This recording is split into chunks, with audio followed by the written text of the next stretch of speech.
Hello everyone, আমি আবার একটি মিনি ব্লগ নিয়ে চলে এসেছি। আমাদের যদি গরিব ঘরে জন্ম হয়, আজীবন কি গরিবই থাকবো আমরা? না, আমরা লড়াই করব। আমরা লড়াই করে ছিনিয়ে নেব আমাদের ভাগ্যর ভালো থাকাগুলো। আমরা শেষ মুহূর্ত পর্যন্ত দাঁতে দাঁত চেপে চেষ্টা করব হেরে না যাওয়া। জীবন সহজ নয় ভাই, জীবন এমনি এমনি কখনো সহজ হয় না।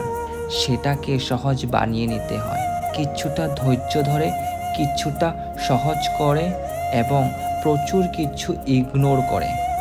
জঙ্গলে যে গাছটা সবচেয়ে সোজা, সেই গাছটাই আগে কাটা পড়ে। তাই একটু বাঁকা হও, একটু জটিল হও। যদি আজ তোমাকে কেউ অকারণে অপমান করে, তাহলে পাল্টা তার জবাবটাও দাও। কারণ একদিন যখন তুমি সফল হয়ে যাবে, তখন দেখবে এই মানুষগুলোই তোমার পেছনে ঘুরঘুর করছে, তোমার থেকে কিছু পাওয়ার আশায়। মানুষের কথায় কান দেওয়া বন্ধ করো। লোকে প্রচুর কিছু বলবে। আজকে তোমার বাড়িতে যদি তোমার মা অথবা বাবা কেউ অসুস্থ হয়, সেই লোকটা এসে তোমার মা বাবার ওষুধ কিনে দেবে না। এই লড়াইটা তোমাকেই লড়তে হবে। মানুষ বড়ই আজব।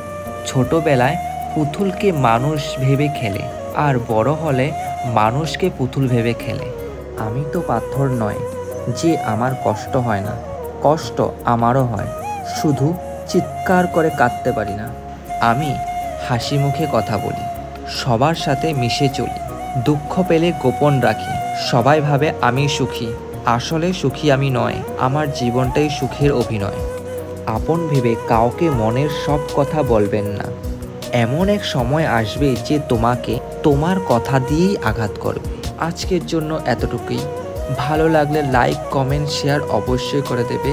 আর আমার এই ভিডিওটাকে ভালোবাসা দিবে সবাই। Thank you.